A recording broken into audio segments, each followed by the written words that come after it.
Okay, let me bring in Lara Yeretsian. Lara, how do you think the court should rule on this one? Should the detective be allowed to give that opinion?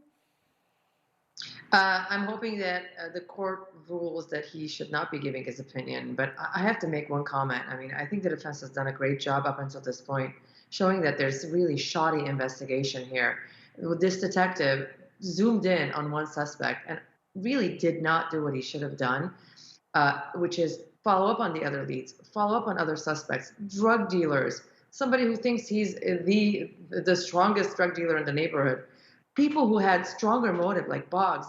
They really, really, I think, screwed this up. And there's a possibility that this man may be acquitted because I think there's clear, reasonable doubt because of the shoddy investigation, because of several issues that the defense has raised, showing that there were other people with stronger motive who could have done this. Lara, appreciate you weighing in on that. I want to just kind of go back to the cross.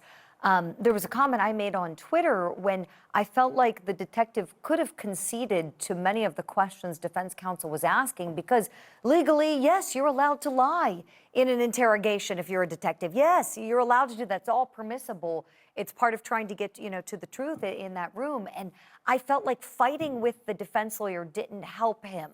What did you I think about agree. that watching it?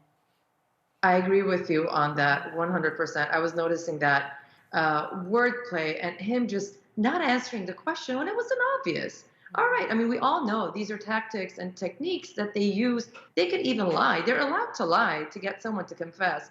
And the idea that he would not concede that the reason he was trying to get a confession is because really he didn't think he had enough evidence. I mean, he doesn't have a lot of evidence. The video is not that clear. It's not going to be that easy to convince people that this is Stanley Ford. If he had that, he wouldn't need a confession. Yeah, of course, the confession makes it a better case, a stronger case.